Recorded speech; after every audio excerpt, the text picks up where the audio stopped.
Good. Good evening, everybody. We'll call the March 7th City Commission meeting to order. It's great to see everybody out here this evening, and a great crowd. Also watching on the Government Access Channel, KOFO Radio. So we will start with our roll call, please. Mayor Skidmore? Present. Commissioner Jorgensen? Present. Commissioner Graves? Present. Commissioner Kaler? Present. Commissioner Whiting? Okay, we do have a quorum this evening, so we will start with our Pledge of Allegiance, followed by the invocation by Scott Bird. I pledge allegiance to the flag of the United States of America and to the republic for which it stands, one nation under God, indivisible, with liberty and justice for all.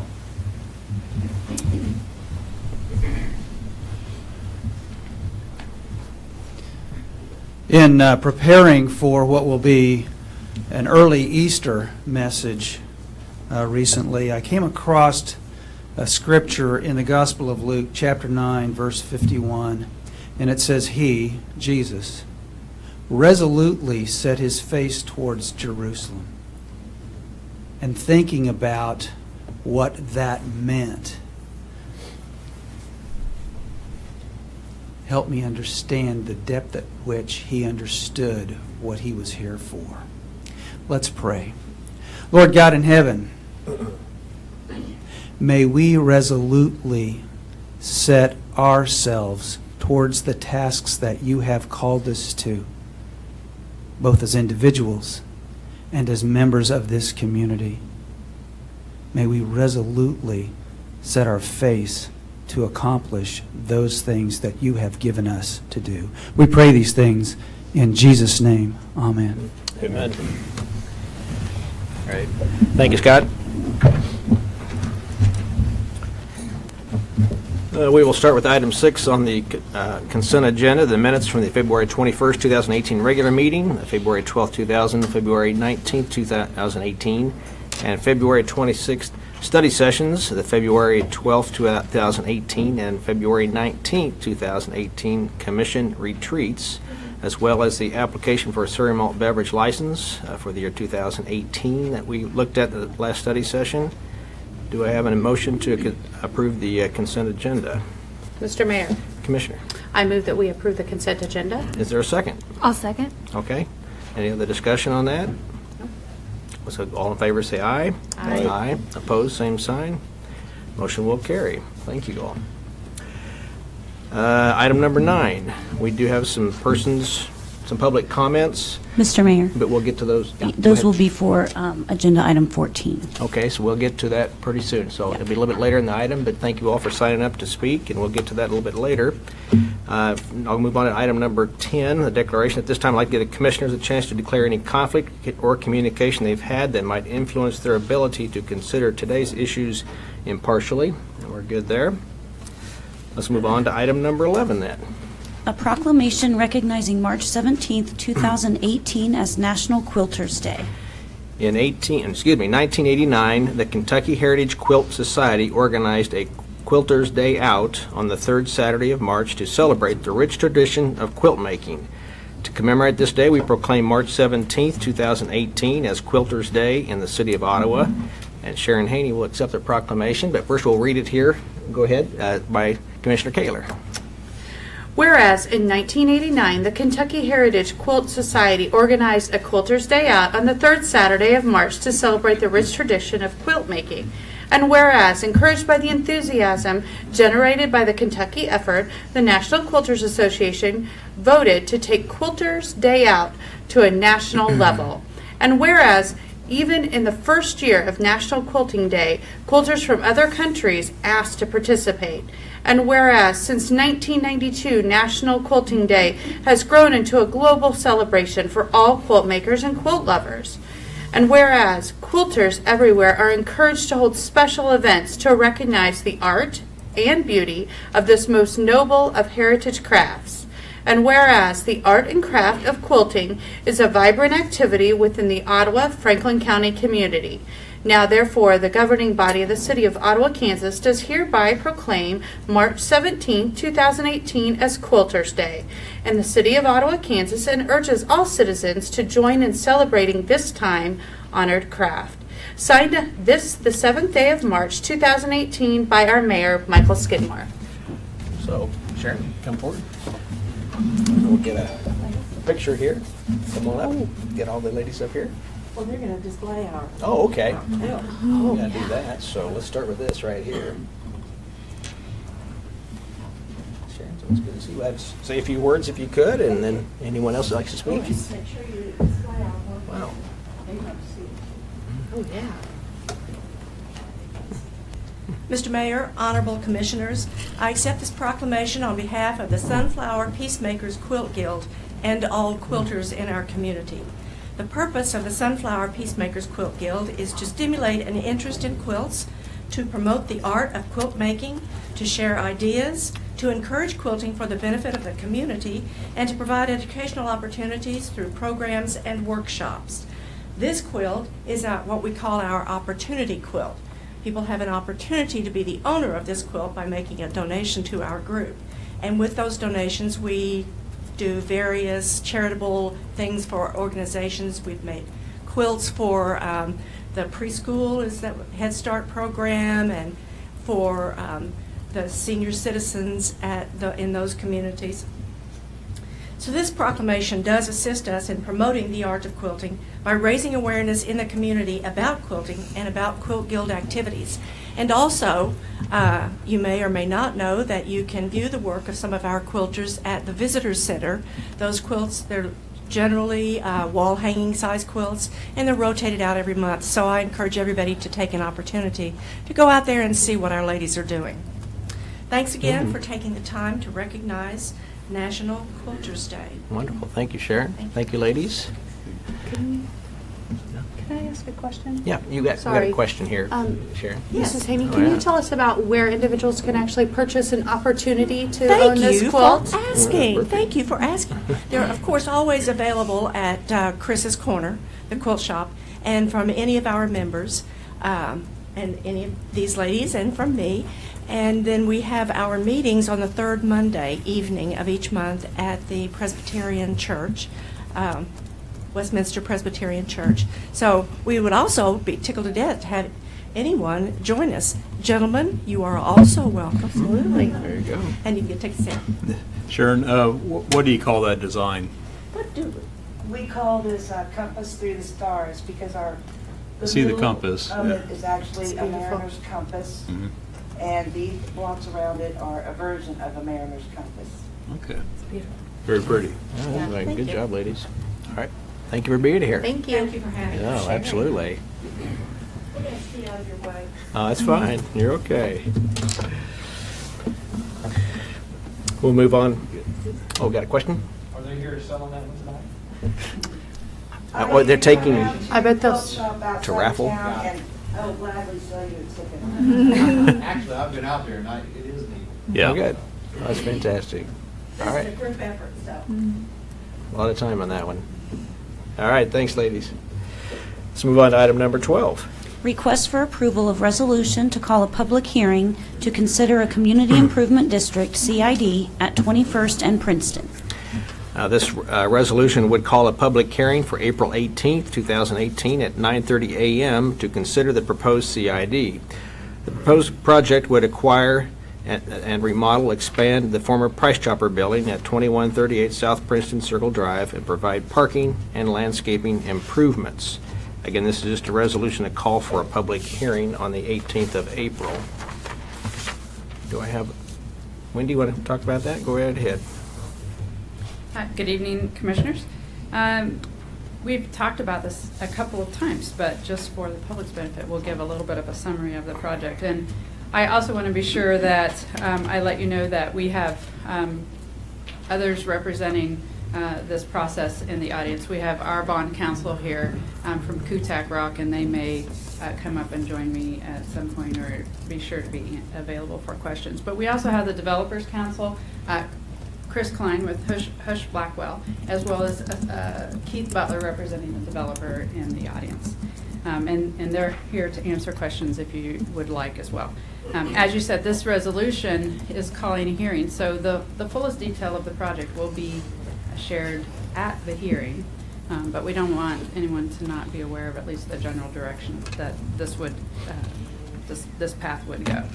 A community improvement district, CID, is an incentive tool. We've done a community improvement district before. We did with the Price Chopper project.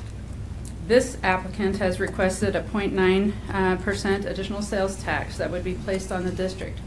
The district boundaries include what was the former Price Chopper location all the way south to the line where McDonald's is. So that includes all of those that are in where DIY is, Shoe Sensation, Dollar Store, all of that, as well as McDonald's and Nagoya as the application stands today. As you said in the opening, this would go towards, this pay-as-you-go reimbursement would go back towards the acquisition of the former Price Chopper, as well as the reconstruction, addition, landscaping, and parking improvements, as well as restriping. We have had our financial advisor has also taken a look and is working with the applicants to prepare us to go to the development agreement stage, which happens between now and hearing as well, so that if the hearing goes well and you are willing to go into a CID, that we would be able to take action on a development agreement at that time. So sometimes people will ask, what is it? What are some of the details? What is the city doing to protect whomever, and what's the developer's obligations? A number of those duties and responsibilities are really considered in that development agreement, so they're not available at this point. But I do have some talking points that came from our financial advisor.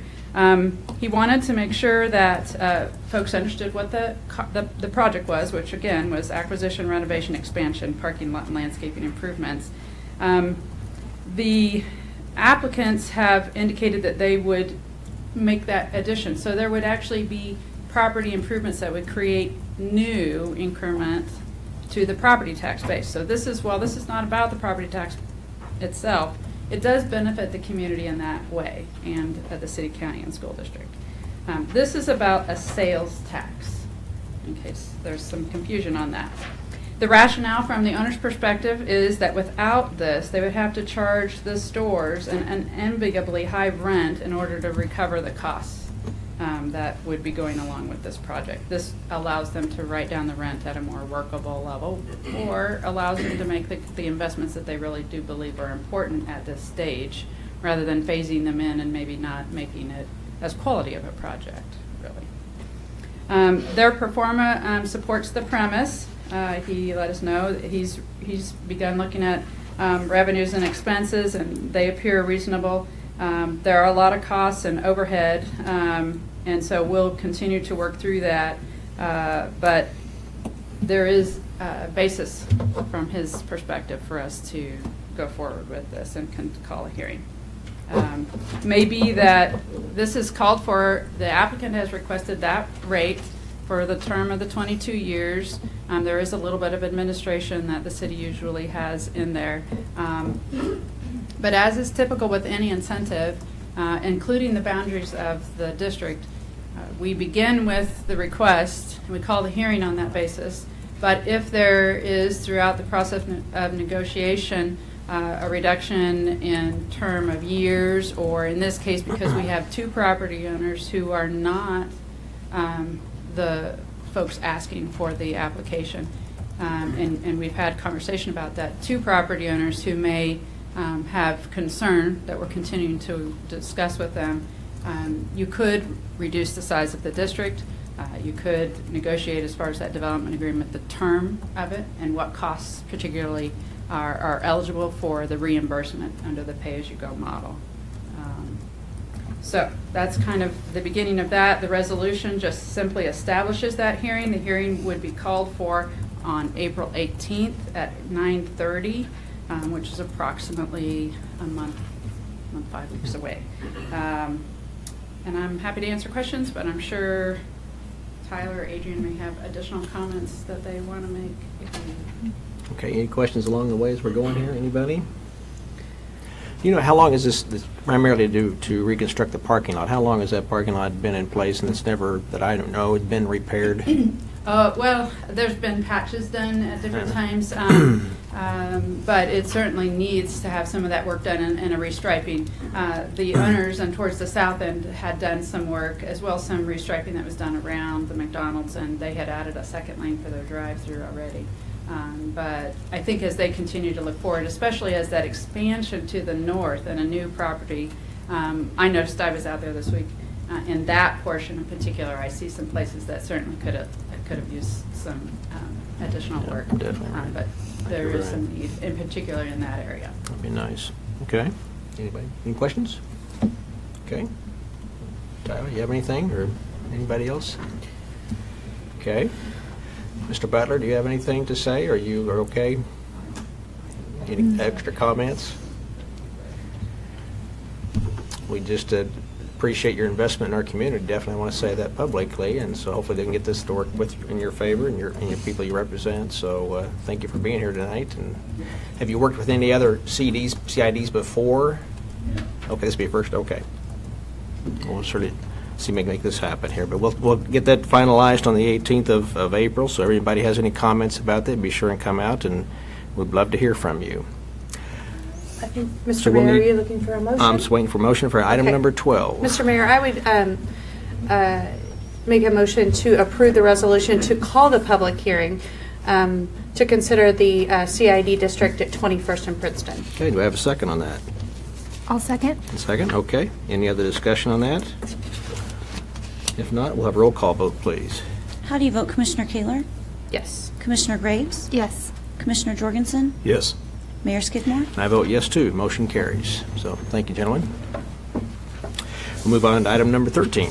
Request for approval of resolution to call a public hearing to consider adoption of a rural housing incentive district, RHID, development and designation of a rural housing incentive district. Now, this resolution would call a public hearing also for April 18th at 9:30 to consider the adoption of the RHID for the Prairie Fire Housing Project. And Wendy.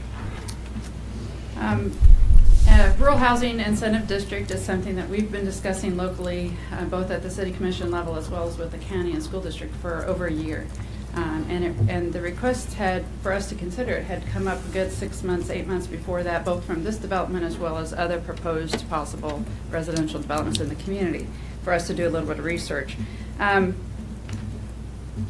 This is our first RHID that we're proposing to consider. The first step really to RHID is the adoption of a housing market study, which we did back in December and then sent on to the Department of Commerce. And in early January, we received their acknowledgement that the study and the conclusions that this governing body reached were within the provisions of the statute. The second step is to call a public hearing and to, as part of this hearing notice and send a notice to others, conduct a feasibility analysis. Our same financial counsel provided a feasibility late this afternoon, and our bond counsel is here again. Has been working with us and helping us draft materials. And in this case, since we've never done one before, we have to give them a lot of credit for making sure we stay on the straight and narrow for each of the documents, because this is much like a tax increment financing district. It is the increment created from the property and tax improvements, the buildings, that is then rebated back in another pay-as-you-go model to the development group. And they drafted all of those documents and have created a timeline for us, et cetera. And so I'm going to ask Tyler to come up and talk to you a little bit about the additions to the resolution, but I will talk a little bit about the project. The project, as we've discussed several times, is the Prairie Fire development, which is proposed at North Cherry, just south of Enterprise, northwest of Lincoln School. And we had talked about this specific location when we talked with the county and school district officials over a year ago. Part of the benefit of this project is that they will be installing public infrastructure. So there'll be a new road new utility lines. And part of that road area would actually serve as the beginning of a connection that would allow for an alternative way to navigate around Lincoln School. So that's an extra benefit for that area because congestion can be found there. The proposal is for 36 units of mixed income workforce housing, long desired in the community, and certainly something that we continue to hear a great deal of feedback on as far as housing goes. The community may recall that last summer you authorized the applicants, or we became the applicants actually, for a moderate income housing grant, and this is the same project. This would be consisting of 2 and 3 bedroom units attached with garages. Again, the buildings, along with road improvement, utility extensions, and other, is what the overall project is. The developer is requesting the RHID, Rural Housing Incentive District, in order to be able to provide the housing at an acceptable targeted range of monthly rent for affordability purposes of those that would live there.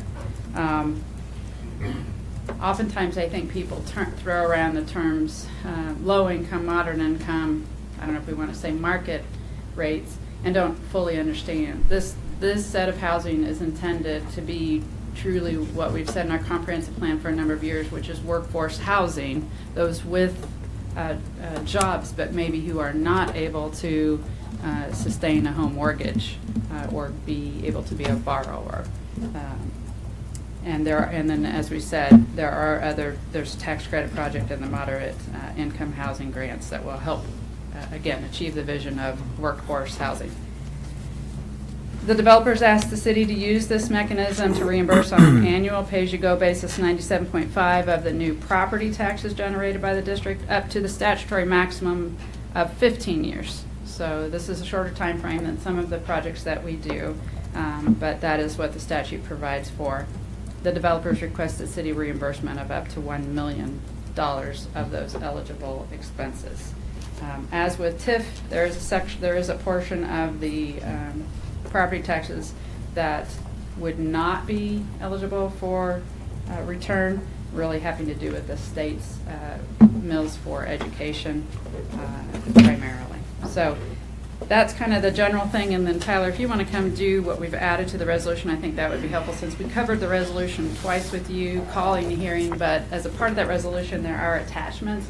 Again, the map of the area, the proposed layout, which we know will alter, but we also added some things out of the feasibility today, so some new language. Okay, good. Tyler? Good evening, Mayor and Commissioners. Tyler? As Wendy mentioned, we did add a couple items to this resolution between the study session from this past Monday and the study session prior to that. And really what we have done is we have added Exhibit C and basically inserted the information, the substance of Exhibit C to the resolution, which is a summary of the contractual assurances and the comprehensive feasibility analysis that Wendy mentioned we received from the financial advisor that's consulting with the city on this. We received that feasibility analysis just today, and so we're able to take that analysis and sort of distill certain points of it and use that to insert some of the content here in this Exhibit C. And basically, the feasibility analysis is a statutory requirement to make sure that the tax increment, or the portion of the tax increment that Wendy described, that will be available for reimbursement to the developer, the consultant is supposed to look at the projections for that available increment, compare that to the project costs the developer is seeking reimbursement for, factor that in with the other sources of funding that the developer has represented that they'll be using, and make sure that the project works, that there's enough increment there to support that piece of the financing sources for the project. And it looks like, based on the analysis that we received today, that that's correct, that increment, at least as projected, will cover the costs that are proposed to be reimbursed from RHID. The other item that Exhibit C is supposed to contain, according to statute, is contractual assurances of the developer, that frankly, it's sort of a strange bit of language that's included in the statute. I think the way that the language reads, the resolution is supposed to contain the contractual assurances from the developer that the increment will actually be generated. And that's an unusual thing for a developer to ever certify or guarantee. In this case, we're not planning to ask that the developer guarantee that that increment's there, but as Wendy mentioned, this will be on a pay-as-you-go basis. The city's not issuing bonds, so to the extent increment is received, that will be available to the developer. So that's a lower risk situation than if bonds are outstanding. And there will also be a development agreement put in place to sort of structure the terms and the obligations on the city's behalf and on the developer's behalf relative to the revenue stream that the RHID, the district, will generate. So with that, I'm happy to answer any additional questions. Okay. Any questions on that? You've done a very good job explaining it, Wendy. Tyler, thank you very much. Mr. Mayor, Yes, Commissioner. I move that we approve the resolution to call a public hearing to consider adoption of the Rural Housing District Incentive District for April 18th, 2018. Okay, is there a second on that? Second. There's a second here. Any other discussion on this? I want to thank Mrs. Lee and Mr. Ellsworth for making that presentation because as the public may not be aware, I mean, we're going to hear this all again on the 18th. So that was just kind of a primer of what we will hear on the 18th. So thank you for your presentation. Mm-hmm. I just want to thank Rudy, too, for your involvement in this as well. I think it's a great location when I think about how the children there could walk to school and the parents can walk to work if they work at Hasty's or McFastener's or even American Eagle. So it's a great location, I think, for pedestrians. And so it's a win-win for everybody. So thank you for your involvement as well, Rudy. We're looking forward to that. No other discussion? Let's have a roll call vote, please. How do you vote, Commissioner Jorgensen? Yes. Commissioner Kaler? Yes. Commissioner Graves? Yes. Mayor Skidmore? And I vote yes, too. Motion carries. Thank you all very much for your involvement. That's wonderful. Move on to item number 14. Public discussion of tobacco-free parks policy. Okay, what we'll do here, we have a presentation, of course, by Aaron Laurie, Health Education from Franklin County Health Department, and we'll also have some citizen comments afterwards. We don't plan to have any decision made tonight, since we're down one commissioner. We'd like to have everybody involved in that, but we sure want to take all the input we possibly can tonight. So, Aaron, why don't we start with your presentation? Sure. Well, good evening, Mayor and Commissioners. I really appreciate this opportunity to speak to you, not only on behalf of the Franklin County Health Department, but also the Play Task Force. I just want to make a special note that with Parent Teachers Conference tonight and other obligations, no one from that task force was able to be here tonight, which is okay. But they did unanimously support this policy, and I just wanted to make that known and publicly known here tonight. So I do have a few slides that I'll just go to and try to keep my comments succinct for you all. With that, parks and outdoor recreation spaces are highly valued environments in neighborhoods and communities that promote individual and community wellness. And so making these environments tobacco-free really makes sense and is really in alignment with establishing a community norm of healthy behaviors. You told me I had it there, sorry. There we go. Very good. So, some important information to note regarding tobacco use as you're considering this tobacco-free policy. So just some things to take into consideration kind of right off the bat. Tobacco use in the United States is the leading cause of preventable death and disease. Even though rates have declined over the last few decades, it still remains the #1 cause of preventable death, and that is very noteworthy. In fact, smoking-related illnesses cost $170 billion in direct healthcare costs for adults annually. In addition, just like I mentioned at the intro, tobacco-free policies, they really do establish a community norm that tobacco use is not a healthy habit. For young people let alone adults, with the entire community. And finally, just to keep in mind as you're considering this, that tobacco-free environments do promote a positive role model to protect the health, the safety, and the welfare of really all community members. So what I thought I would do tonight is, there was an online and some paper copy survey, and from that, really just looking at the comments. This was a very well taken survey, if you will. There were 687 respondents with 175 comments. And so from that, then we took the comments and categorized them, and I'm going to hit upon those high points tonight. And it really echoes a lot of the feedback that we've heard via social media and just verbally as we've been talking about this policy. So there you can see that overall about 60% of respondents do support a totally tobacco-free park or parks.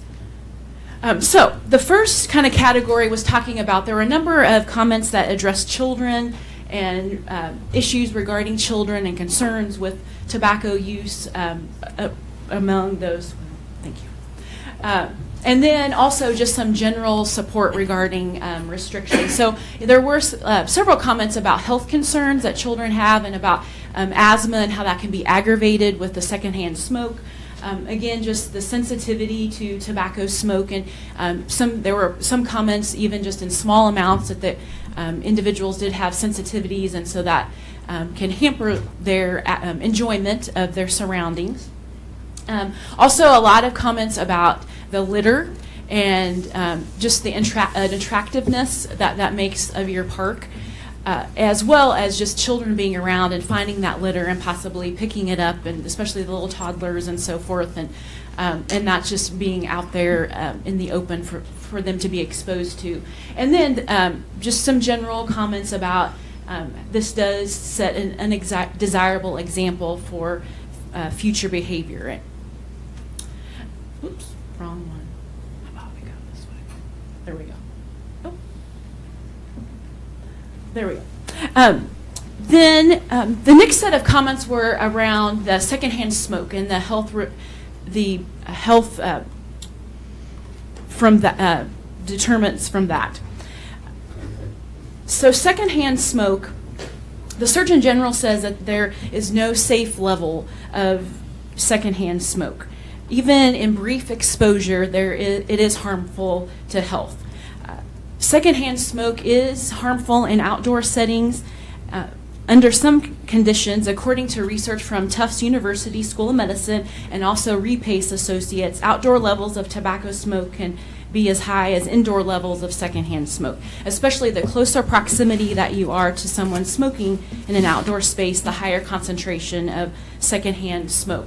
So as you can see there at the bottom, that third point, that tobacco smoke contains at least 172 toxic substances, including 3 regulated outdoor air pollutants, 33 hazardous air pollutants, and 47 chemicals restricted as hazardous waste, and 67 known human or animal carcinogens. So exposure to all of those can cause heart disease, stroke, respiratory disease, aggravating asthma, and in children can cause sudden infant death syndrome, or otherwise known as SIDS, acute respiratory infections, ear infections, and asthma attacks. So again, just to reiterate that there is no safe risk of level of secondhand smoke exposure. And again, even in brief instances, it can affect our health.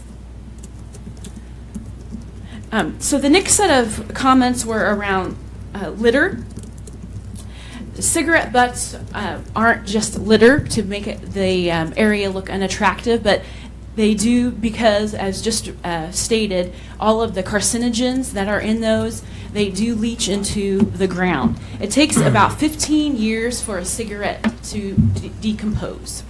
And so all that during that time, those chemicals are being leached into the ground, such as cadmium, arsenic, and other poisons that go into the soil. And also those discarded cigarettes, again, can be ingested by toddlers, birds, pets that are out and about, that everything goes in their mouth. and then can cause an unsafe environment for those individuals. And also, discarded cigarettes have been the third leading cause of preventable outdoor fires as well. So there has been some concern and comments about enforcement. So this policy really is a self-enforcement with signage, not asking to police to take on extra duties and so forth of policing this. But really the cities who have adopted this have found that tobacco users are respectful of this for the most part and follow the tobacco-free signs and the tobacco-free areas. So it is self-enforcement with signage. And overall, that has been found to be effective in other cities who have adopted these kinds of policies. There was some general opposition, some comments, particularly around some special events, in particular the car show. We did reach out actually to the car club that puts on the car show every year, and I'll read you their comments back to me. I quote, this is from the vice president, corresponding back to me. The club discussed the possible tobacco-free parks. The club was in agreement that we do not believe this policy would deter participants or spectators for coming to our event. We believe that it will not affect our event and the revenue we make for the community.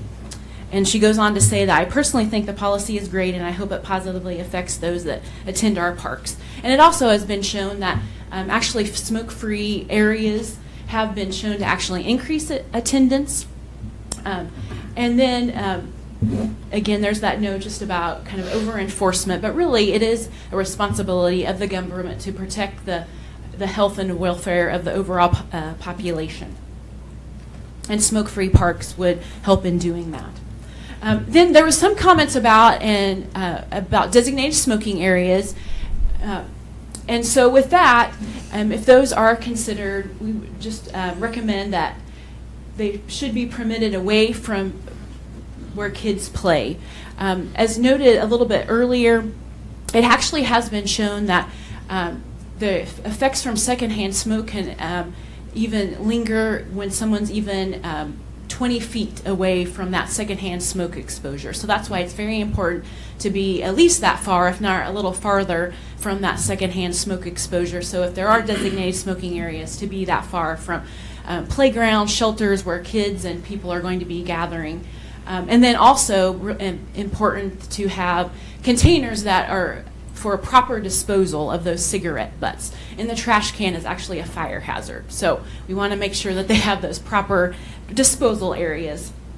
And then just a special note that it is especially important to consider this policy as Franklin County actually has a significantly higher smoking rate than even Kansas. So we know that population-wide, that's putting our those 24.8% at higher risk for chronic disease and poorer health, but also all the effects from that secondhand smoke. So it's affecting just more than those people. So it really makes it all the more important to make policies that really help to reduce exposure and opportunities for smoking.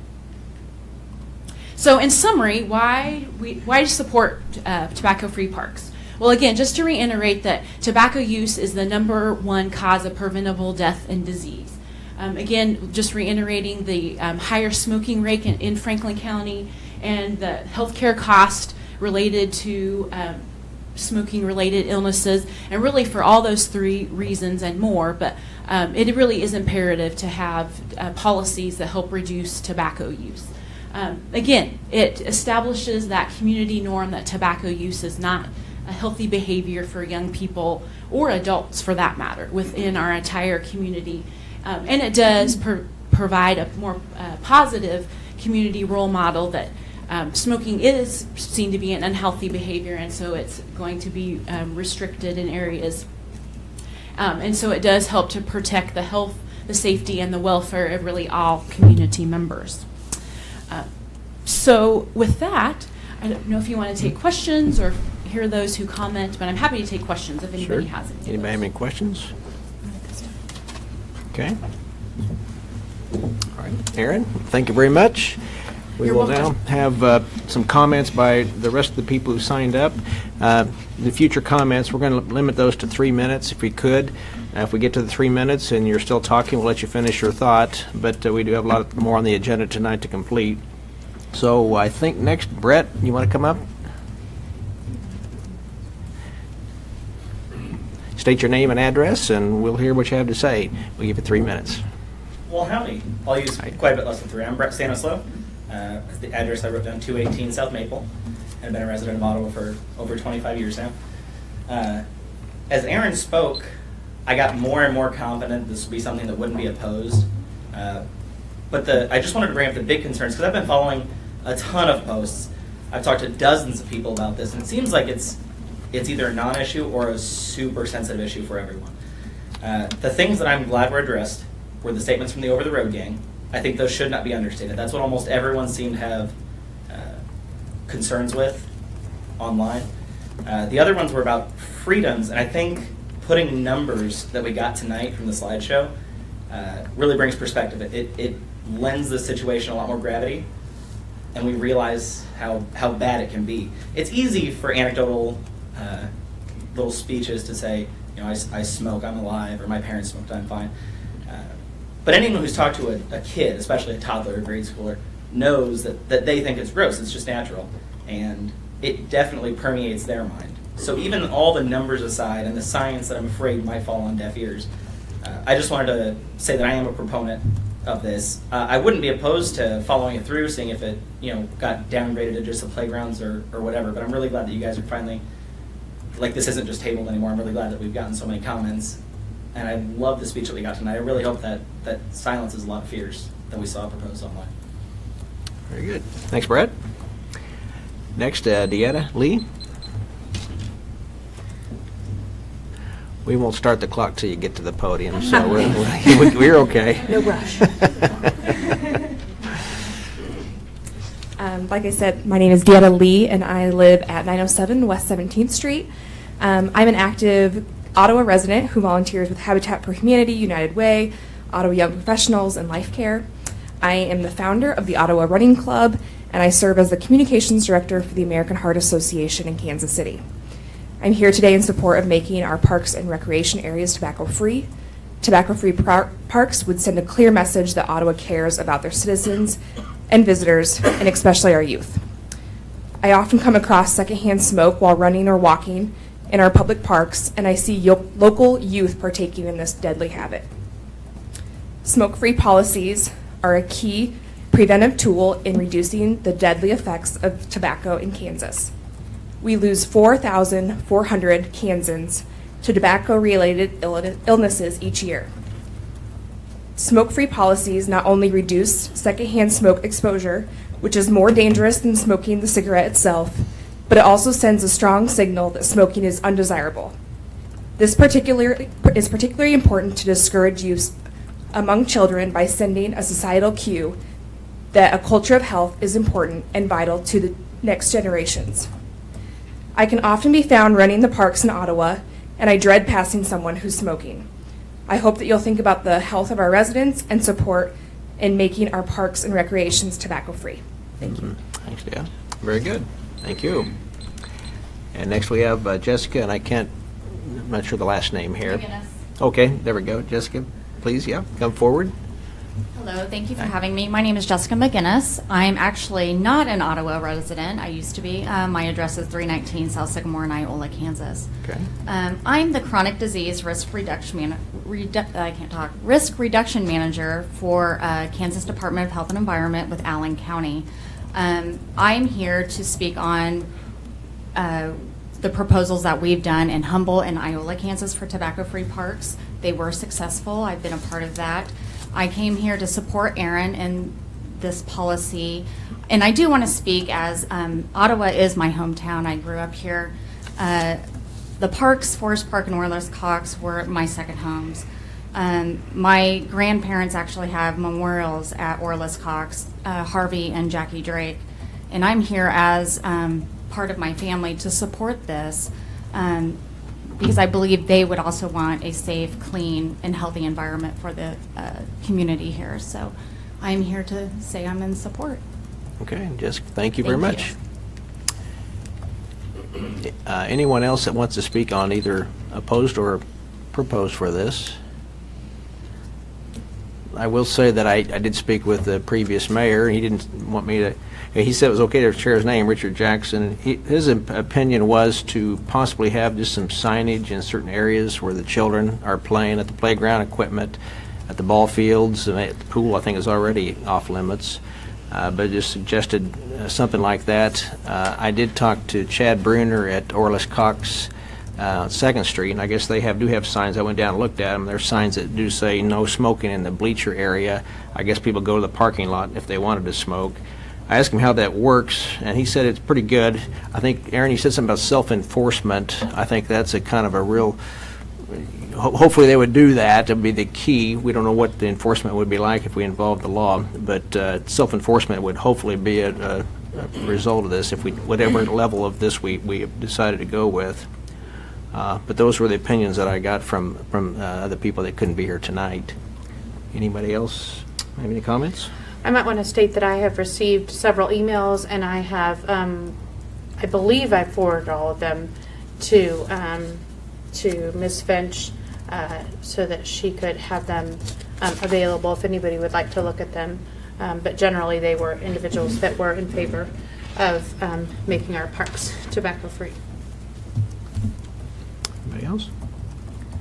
I had my feelers out in the community as well, and kind of what Mike talked about, some of the concerned people about having a overall ban, then suggested having signage stating that maybe people should be a certain distance away from the playground areas or baseball fields. So got a mixed reviews. Sure. Blake, anything? I've had comments as well that have come to me, and it's been a mixed bag of the comments that I've received. Okay. Very good. Well, we know it is a health menace, obviously, and we witnessed even a sparrow picking up a cigarette now, so where's it going to end, I guess, huh? But it's getting pretty bad out there. I agree with you. I didn't realize Franklin County had more of a smoking problem. That just is smoking, not tobacco use in the sense of chewing tobacco. That was purely smoking. Okay, I was curious about that too, that we're much that higher than the state average, which is not a good thing either. So thankfully it is coming down, it's going in the right direction, but there's more to become, I'm sure, and we appreciate your presentation, all the people that spoke. So last chance, anyone else want to share? Yes. Very Sure. quickly, Midge Ransom, I'm from Williamsburg, 988 Hamilton Road, Pomona, Kansas. Williamsburg just passed a smoke-free parks policy on Monday. So they have joined the 29 other communities in Kansas that have agreed to go totally smoke-free. And the other thing I might just mention, just to be aware that there is no place in the park children don't play. So I understand the desire to have designated smoking areas, but how do you keep kids out of those? Kids play in the park throughout, so just to consider. Thank you. Thanks, Midge. Thank you. Okay, well, we'll take it all under advisement, and then we will make some decisions sometime in the future when all the commissioners can be here to weigh in on it. So, yeah, yes. Mr. Mayor, I do think that the public deserves to know when we will actually have this decision instead of trying to fish into the agenda. So is that something that you anticipate putting on the agenda sometime in April, or at what point? Yeah. I think the public deserves to know. If the public came out to talk to us, we need to give them, be transparent on when we're going to actually discuss this. Sure, I understand what you're saying there. I really hadn't thought about that yet myself as far as the date goes. I think we've all had a lot of information. I think tonight might stir some more comments from people that I would hope that couldn't be here or unaware of the discussion tonight for some reason. So hopefully we can have some time. I would think sometime we've already got April 18th is pretty well stacked with our open hearings. Anybody have any suggestions? Is there any reason we cannot talk about this on April 4th? April 4th?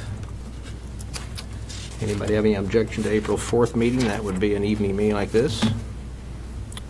Okay with that?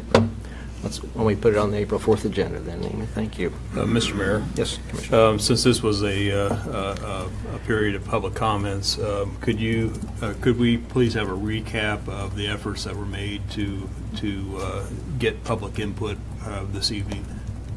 Sure. Let's get it. We can do that.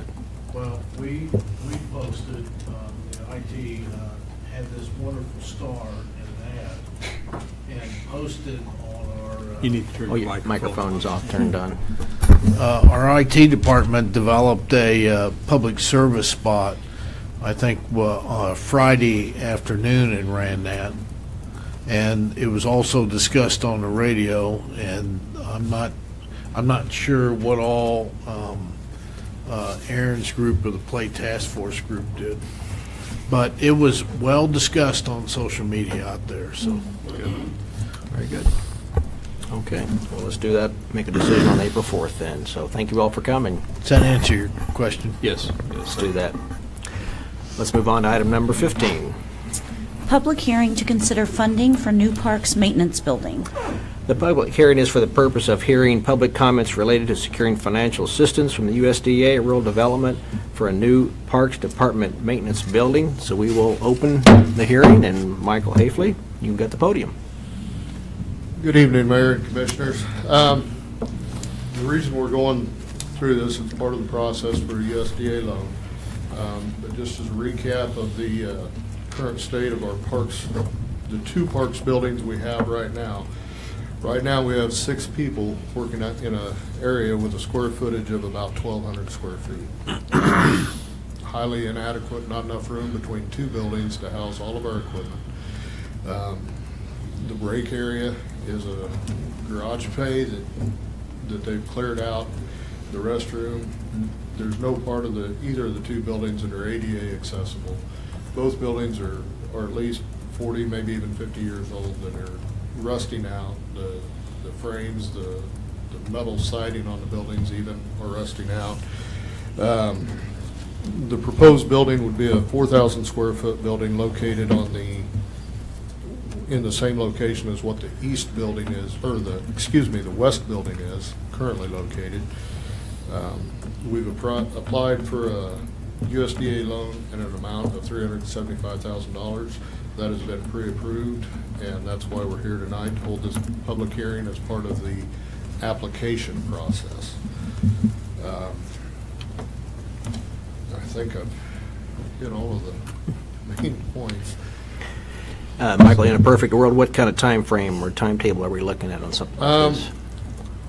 If we can get everything done, we can go we should be able to, in good position to get through their August funding. And an ideal situation, I think the building could be completed within 6 months. Okay, very good. Mr. Hafley, what is the total cost of the building? The total cost is we're hoping to bring it in within that $375,000. Okay. We're not asking for the Taj Mahal. We just need a building big enough to work out of. Okay. You know, right now the park superintendent has an office in one building, and the employees work out of the other building.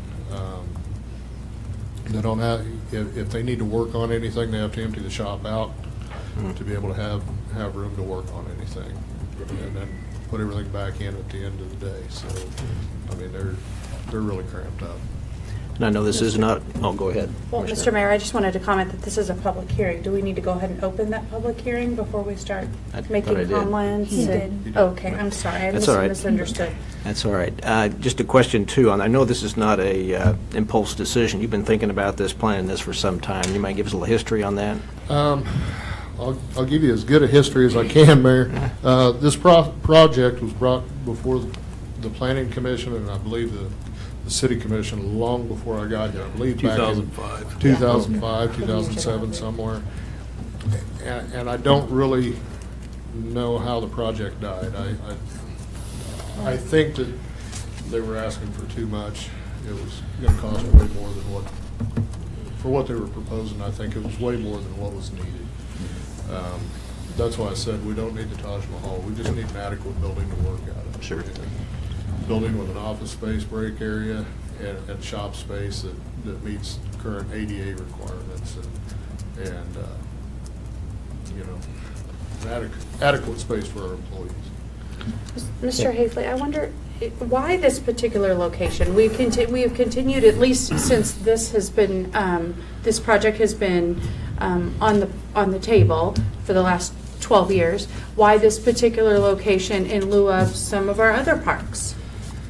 Well, Forest Park being our largest park, that's where the majority of their work is done. Granted, we work in all the parks throughout the city, but with the trailheads coming in on First Street, they're easily dispatched from Forest Park to do like their trash runs up both trails.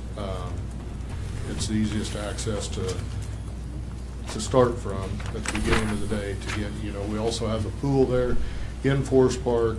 That's a major amenity during the summertime that the guys spend time at. It's the most logical sense for them to have their work area at. And Mike, will you be tearing down the two older buildings or keep those for the purposes? The plan for construction would be to remove the building that's on the west side. West, okay. So that the new building could be constructed, leaving the east building for them to have some type of a work area while the construction's going on. Obviously, we'll have to move some equipment around, probably over to the main Public Works and Utilities compound for a while that construction's going on. And the east building is the newer? I want to be careful about calling it the newer building, because if you've driven by them, neither one of them look really new. I cannot honestly answer. Maybe DJ's or Wendy or somebody else. I don't. Is it the building that's in the best shape out of the two? Is that why you chose to not go with one or the other? The reason we chose to go with the east side is because there's already water and sewer in that location, so we wouldn't have to cross the road. We wouldn't have that much to do for utility. Well, I might tell you what west side. West side. Okay. What they've also tried to do is stay true to the site plan of the original building, which thought through all this and said this was the best place to site it. And this is a need. Oftentimes we talk about things that are wants, but this is a need down there. It's not a good place to receive the public. It is not a safe facility to really conduct business in, and it is not an ADA compliant facility. And what Mike has done, what Mr. Hafley has done, is take a close look at this with his team and figured out what he thinks he can get that built for. And we went and we're exploring with USDA some financing for that. So we really have two spots in the city, and I'll remind you of the other one. The other one's the cemetery that somehow eventually we have to solve that issue out there where our cemetery people are located. But right now we're focused on this one. Very good. And Michael, do you know the terms on this loan at this point? Do we know? I do not. As far as the interest rate is, you know, as well as I do, interest rates fluctuate. Yeah. So when we began the pre-approval process, it was, I can't remember. No, that's fine. Sorry. I'll get that I'm sorry. later. I can get that later. But the interest rate won't be locked in until we get final Actually loan. do that. Okay. I think the interest rate, we're talking to them, you know, about another loan on sanitary sewer, and I think they mentioned interest rates about 3.5% around there. And I'm pretty sure that the minimum that the building would be bonded out by USDA would be 20 years. Now, you can go longer years. It is a capital equipment item that you can maybe do that, but the problem, it's just like a home mortgage. The longer you go on a home mortgage, the more interest you pay, and in many cases, you pay as much in interest as what you do on the principal amount. And what we like to do is have that as short as possible so that the citizen gets the best deal for their money, because public tax dollars do pay for this. Very good. Good. Can you kind of recap what the building will be? I assume it's a metal structure with probably steel girders and It would be a metal building, 4,000 square feet. We haven't, the original design of the building did have a metal structure, metal frame. We're not sure if that's how we're gonna bid that out yet, whether we're gonna go with a post frame, Okay. wood frame. So it don't hasn't want the been cheapest desi- thing we can do. We need something that's gonna Yeah. last us, obviously, but we want the best deal for, best bang for our buck. Sure. Okay. Okay. Any other questions? Anything else, Michael? Any other comments for a public open hearing that we've got? Anyone else? If not, we'll go ahead and close that hearing, and we'll move on to item number 16. Continuation of public hearing from February 21st, 2018 regular meeting for the consideration of annexation of property located at 2324 East Logan. Okay, we're going to reopen this continuation of public hearing from January 3rd, I believe it was. So, Wendy, you want to take over from there? Sure. In January, we called the hearing to consider unilateral annexation of this property, which is really directly west of the Zarco area and east of what used to be Ottawa Music. The owner is Central RV, and just ahead of that original hearing, we started a conversation with the owner and his counsel about a possible annexation agreement. And we certainly appreciate your patience as we continue to work with the owner. This really has to do with the owner had already begun working on property redevelopment, in addition to the existing structure, as well as he had acquired property that is within the city. And as he continued to work through his plans, really was objecting to annexing because he had already started working through his construction with the understanding that that would be to the county's code standards and licensing agreement, as well as his concern about increased property taxes. And as we've discussed before, there are also benefits, and he's aware of those, as well as possible insurance reductions. The increased property taxes wasn't his most concerning issue. Of course, it always is a concern, but it wasn't his primary. Really where he was with this construction was a big part of what we've been trying to work through.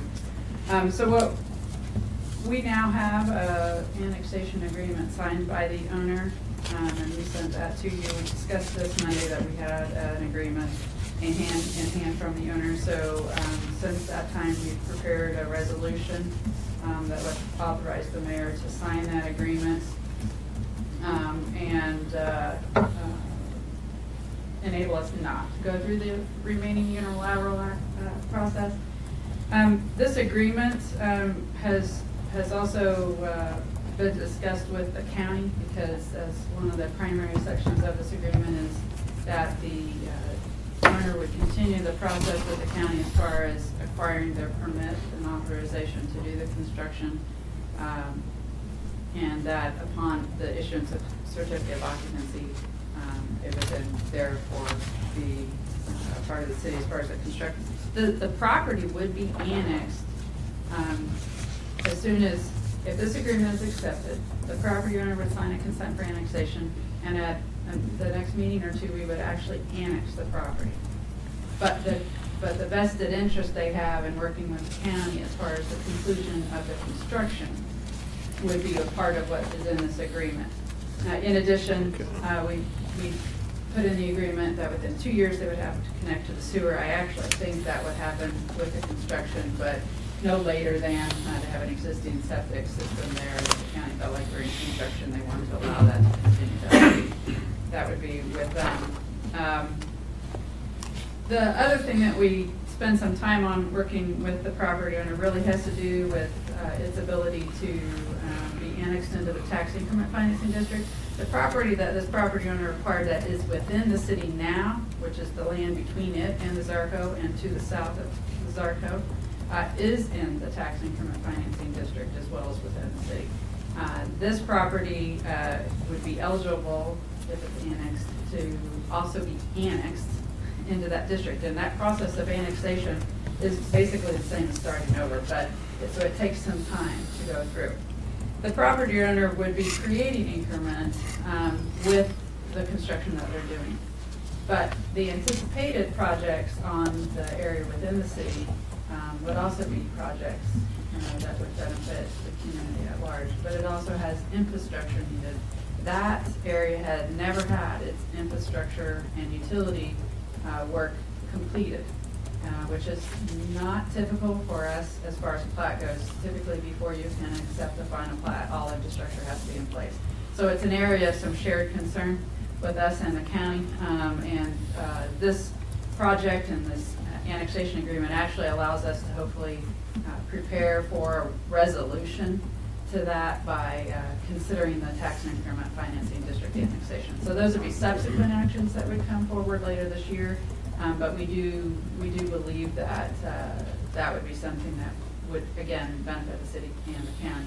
And its end resolution, as well as there will be a replat in order for all of this to be cleaned up. So there are a number of documents and actions that would be taken.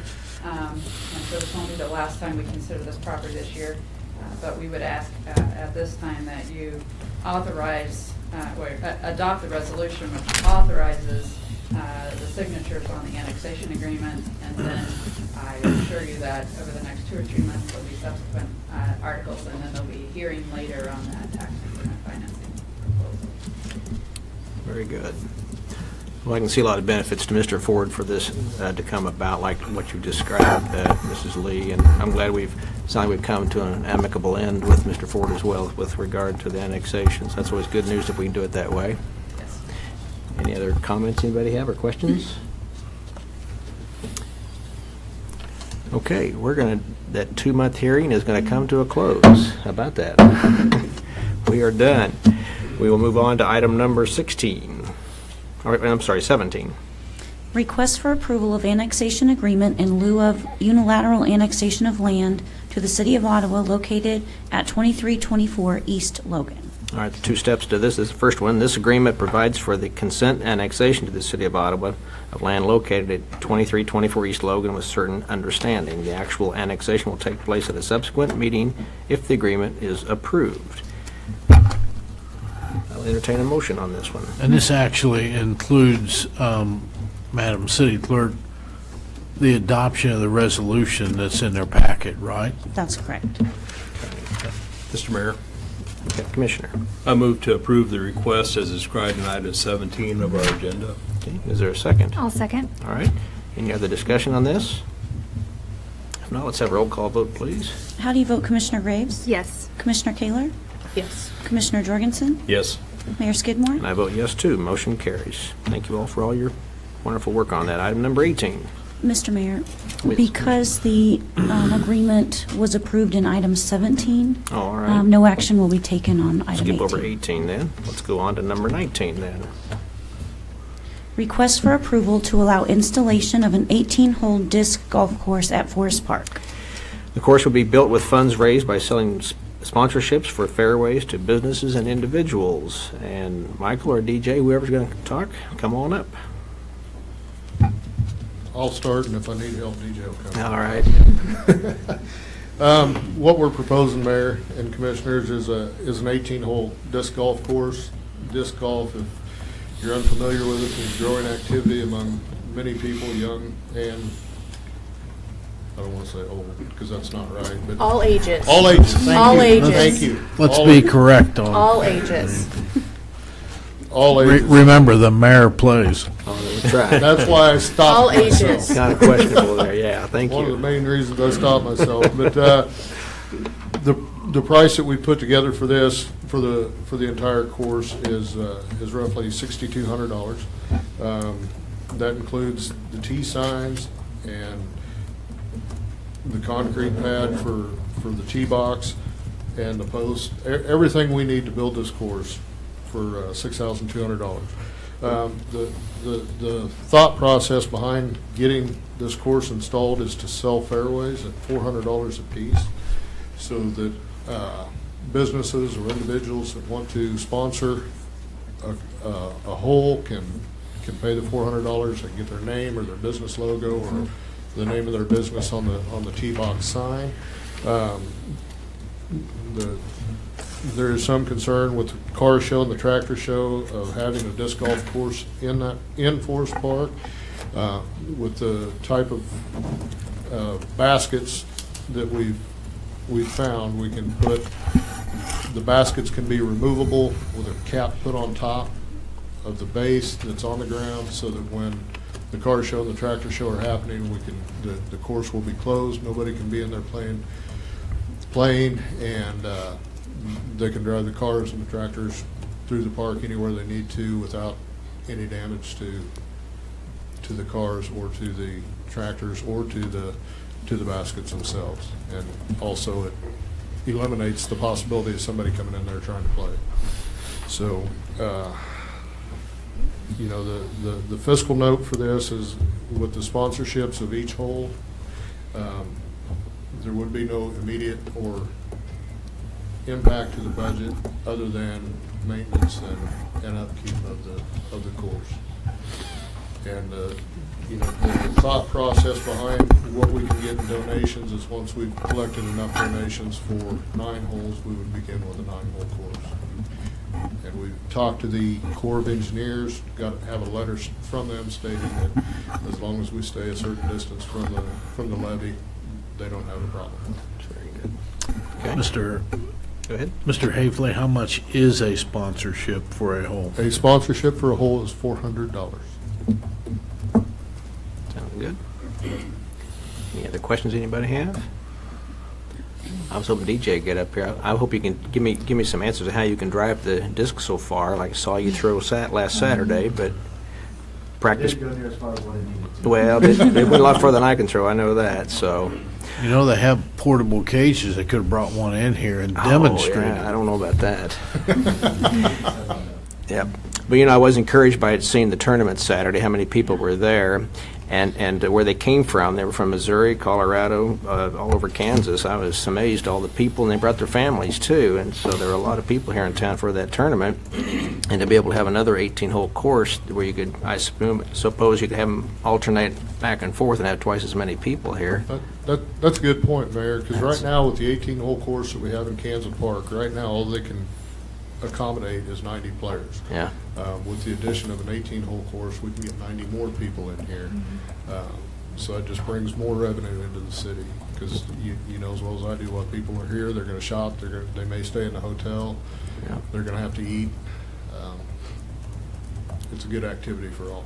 Well, it really is, and a lot of people are commenting how nice the course was at Kansas, and I agree. I've played several, and it is the nicest one that I've played in. So, Greg, you were there too, I know, so you had a good time as well, and did you get good comments? I'd be curious what the people you played with, any comments about our course that you want to share with us?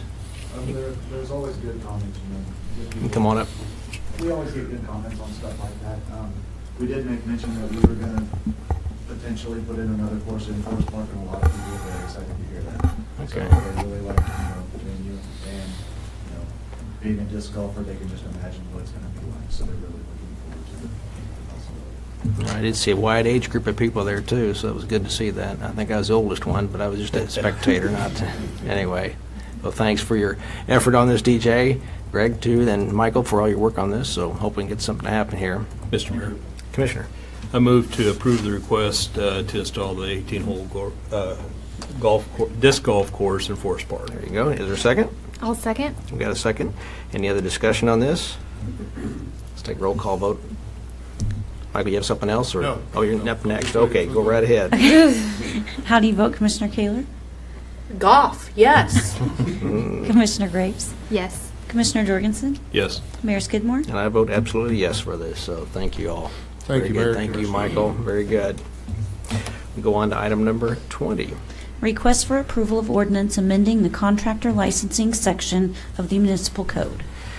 This ordinance amends the licensing and fee procedures for general contractors, electricians, plumbers, and HVAC mechanics, as well as repeals Ordinance 3834-12, Chapter 6, Article 7 of the Municipal Code. Will also be replaced in its entirety. And Wendy's going to do this for us. Yes, I'm not Jim Sherman. Okay. I wish he could be here because I probably won't be able to do it full justice. But his son is performing tonight. He's a K-State band orchestra, phenomenal trumpet player. So Jim Wonderful. is with his son, Good. and he should be. Yep. So we have had a discussion about this ordinance now for about 3 or 4 months. And refined it, and appreciate the time that you, the governing bodies, put into it, as well as Jim and others that have offered feedback to the ordinance. So Jim had shared this PowerPoint with you, but just for the sake of the public, if they didn't get a chance to see that Facebook presentation, we thought it would be good to do again.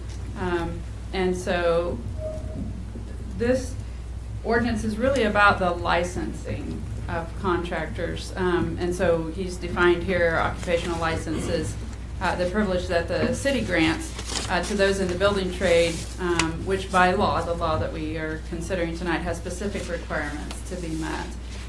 A contractor, I think oftentimes people associate that with a person, and really this definition is being sure that people are understand that that could be a firm, it could be an individual, it could be a corporation, association, partnership, or a combination of, who's doing the business or trade of general contracting, plumbing, electrical, HVAC mechanics, or other specialty fields, and they employ others in that same list of work.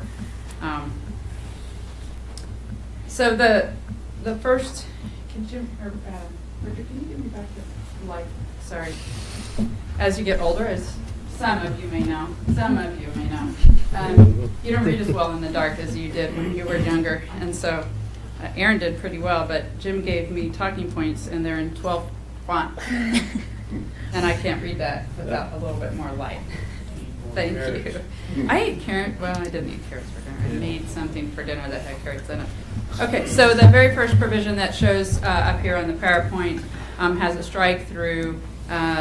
Really is allowing that anyone with a company can secure a building permit. Previously, it required the master to secure those permits, which can be very difficult for some companies. In particular, I'll give you an example of if that person with Lloyd Builders happened to be Josh, and yet he has very qualified superintendents who are working a variety of different projects, they might not be able to do it, but under the new provision they would. And sometimes we have contractors as well that are from out of town, and again have superintendents that are quite capable of taking the permit and being the contact person really on the local job. So this is one of the things that is addressed with this amendments. We do want to be sure that people understand what work is required for a permit and what does not. And we clarified that. That was some feedback that we had with the governing body. So 6803L is rewritten to where if they're performing work that requires a building permit, then the contractor must be licensed. But there is work that doesn't require a permit. And there are times when people call and ask those questions and we get a chance to answer it. But it is important to know that some of the very cosmetic things, paint, carpet, tile, trim, cabinetry, most cabinetry, drywall repair, some fixture replacements in the same location, interior doors, insulation, some of those miscellaneous kind of things don't require a permit. So that work can go on, is not affected by the changes in this ordinance. A residential owner in a single family or duplex structure can perform their own work if they reside in the structure or plan to once the construction is completed. That's consistent with the state statute and area communities. As you know, there was a fair amount of research on various portions of this ordinance, and there have been before. And as you all know, Jim's been with the city for a few years, but every time we undergo this, we do check with other communities, and there are good reasons for us to have made the changes we made, let's say 10 years ago, and then adjust again to what's happening in our area, what's happening with our contractors, what kinds of work we're seeing. And so it's important for us to reconsider these laws on occasion. So we have this in here, the residential property. If you're going to work on your own residential property, it is single family or duplex. I think we changed that language. I will double check that. Occupied by the owner. Plans have to be submitted and approved. Permissions granted to the owner of the dwelling, provided the owner shows evidence of knowledge in the area. The homeowner's prohibited from work taking place on the utility connection, and that's really true for most projects. The utility connections can pose additional harm to our overall city system, and so that's that in some cases we make sure that our utility folks are on hand for that kind of thing. The owner has to apply for that building permit. The owner is responsible for complying with the building code, and the owner must request the inspections. This does not cover, I will say that oftentimes someone will say, well, I'm doing the work, but then they're not. We're not trying to get around the rule. If you're going to hire someone to do the work, then they need to be licensed and they need to do this work properly. That's your protection. These ordinances are in place to protect the current owner and the future owners. And I think I jokingly said during Facebook, there are some things that my husband should be doing in my house, and there are some things he should not. And so we all know we have some limitations, so it's okay. I believe on item 2, we talked in the study session about either occupied by the owner or to be occupied. To be occupied, yeah. I think the version that we have now, I think he did these points before that last thing and maybe sent me the wrong ones today. Commissioner. That's why I think it's a duplex. And I just checked, the one that the mayor has in front of him does include the duplex verbiage. And the duplexes. And to be occupied. It and has to both. be occupied. Yes. Okay. Yeah. Because that's what I looked at too. Okay. To be occupied. It reads, the residential property is a single or duplex family dwelling occupied by the owner or to be occupied by the owner. Good question.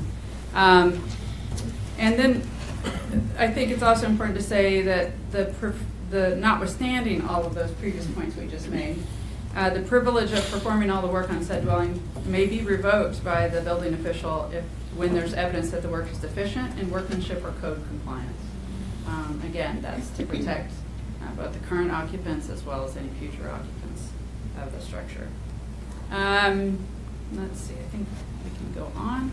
Oh, that's all that's on there. I will tell you that we also, those were the major kinds of changes.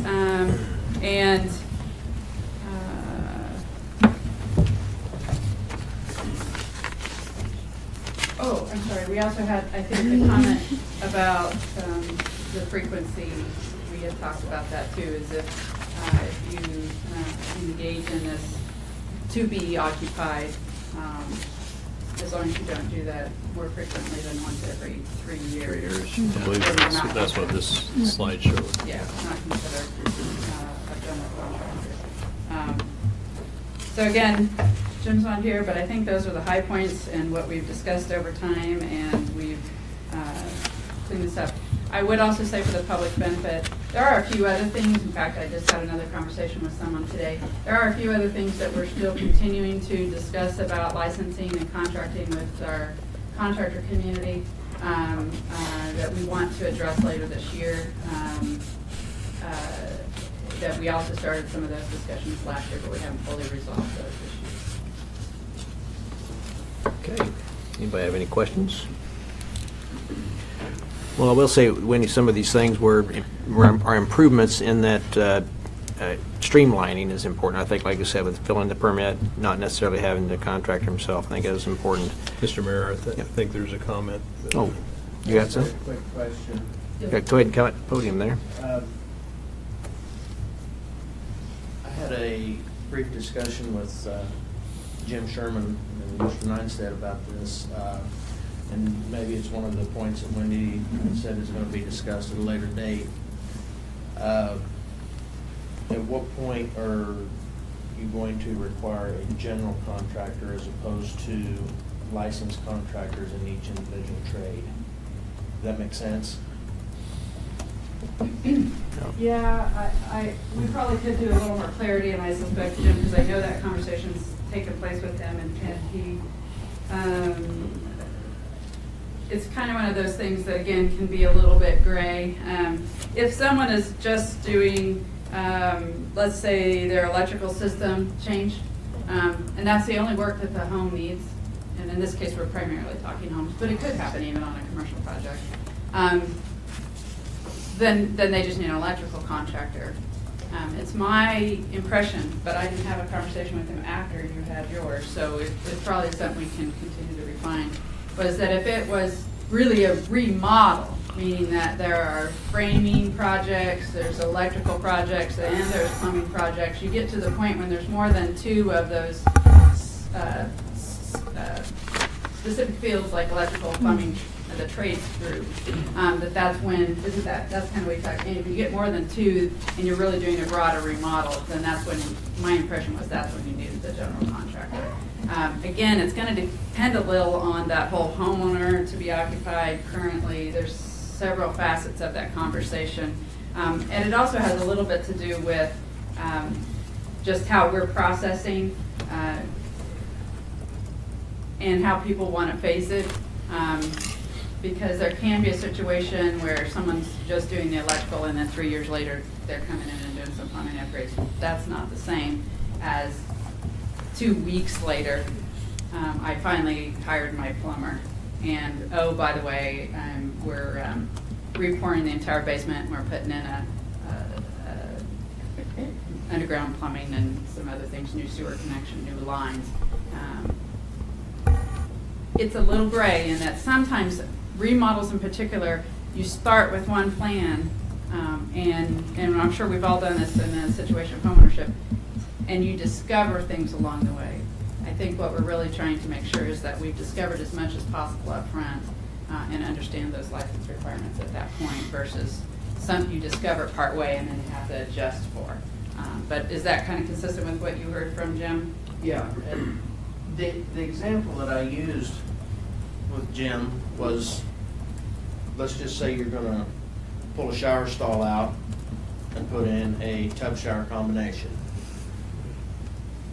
Automatically you've got to move plumbing. You've got to build a stub wall for an end cap. Okay, there's your two permits right there. You've got framing and plumber. Then you, well, okay, that receptacle or that light switch has got to be moved over one stud thing. Okay, we've got into the electrical.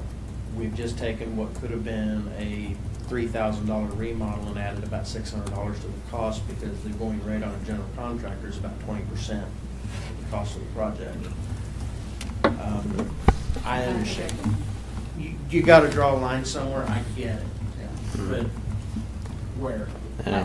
In that circumstance, I think we could probably draw fairly simply. I think where we get into more of an issue is when I'm doing 2 bathrooms and then I'm doing a basement remodel for a residential, to have a bedroom in there, and I've got windows and other things that I have exits and life safety issues that go along. When we have a bathroom remodel and it's a fairly minor project, I think that's a little simpler. But when it extends into multiple rooms with multiple projects in each room is kind of where, but you're right. And that's why we want to have those conversations. I would encourage anyone who's considering doing their project, the earlier the better, because we do have the ability to ask questions and make decisions project to project with some overall consistency, of course, but every remodel project is unique. Okay. Rudy, you have some, go ahead. I'm just going to speak up from a meeting that I went to, I guess probably a month ago, on a housing study. I thought I was coming to, and it ended up being a permit session. And back to what this gentleman is saying here, I think it's still a simple process. Really what needs to happen is you need to go sit down through your permitting process and go over your plan of what you're doing and Kurt or whoever the plan reviewer is, they're going to go through this with you, and you're going to start identifying everything that's really going on and putting together the plan that's going to kind of help you determine the trades involved and if a contractor need to be involved. A lot of different things go into that as well.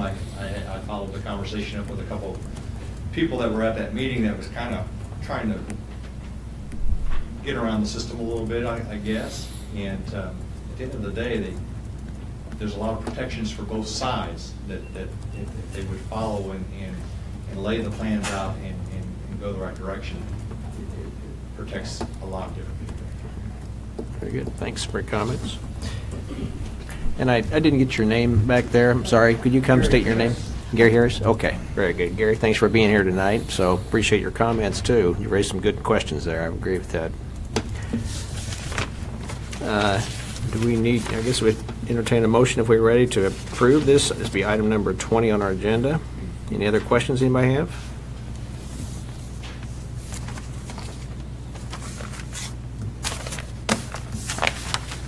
Mr. Mayor, Commissioner. I move to approve the request of the ordinance, the amended ordinance as stated in item 20 of the agenda.